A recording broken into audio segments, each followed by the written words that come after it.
बैसाख महीने में जो प्रदोष आती है, बैसाख के महीने में बहुत ध्यान से सुनना भाई, जो अपनी जिंदगी से बहुत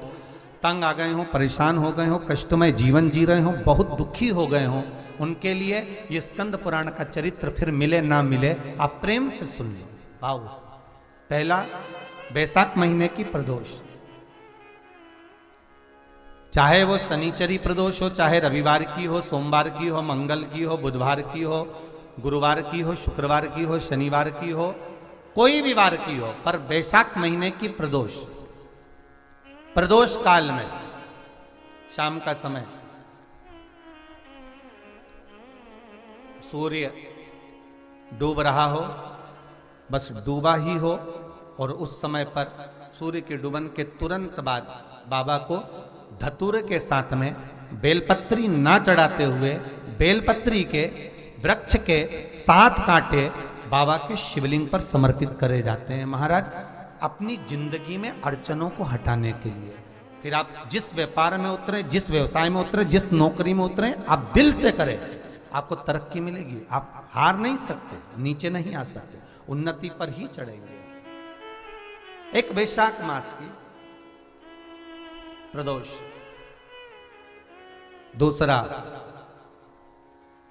शिवरात्रि के दिन मध्याह्न का समय महाराज, जो बड़ी शिवरात्रि होती है माघ की, बड़ी शिवरात्रि के अंतर्गत मध्याह्न का समय, दोपहर के ठीक 12 बजे, चाहे फिर वो कोई भी दिन हो महाराज, शिवरात्रि जिस दिन पड़ रही हो,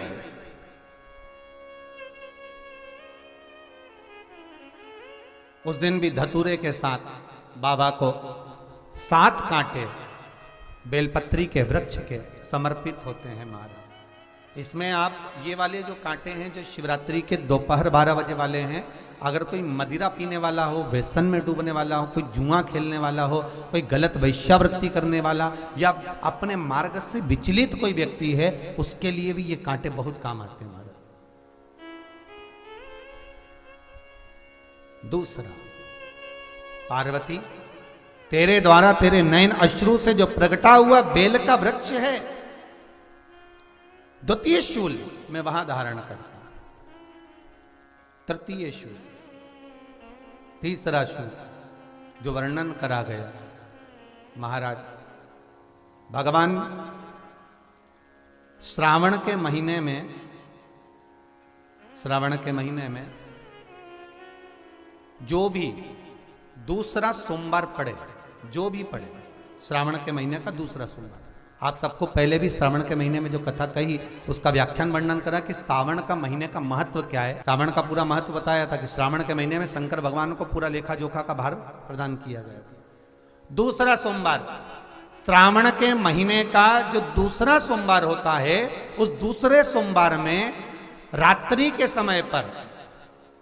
अर्थात शास्त्र अब घड़ी और पल का स्मरण करेंगे तो रात्रि के बजेंगे 10 से 12 बजे मारे, 10 से 12 के बीच में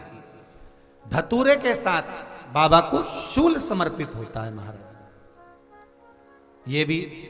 हमारी बाधाओं को, हमारी तकलीफों को,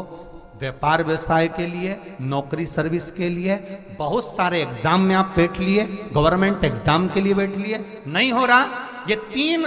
बार मेरे शंकर को बेलपत्री के वृक्ष के शूल समर्पित होते हैं, उसका आनंद पाना और उससे अपने को सुख प्राप्त करना। पार्वती प्रसन्न हो जाती है, बाबा भोलेनाथ के चरणों में कहती है, बाबा आपने कहा कि मेरे भीतर जिस समय आपने तप करा तो आपसे रुद्राक्ष का पौधा उत्पन्न हुआ, और मेरे तप करने से ये बेलपत्री का जो पौधा उत्पन्न हुआ, इसके शूल का सुख पाया है।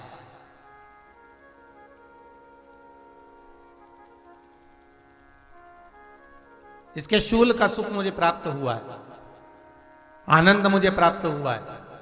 महाराज। बेलपत्री का पत्ता,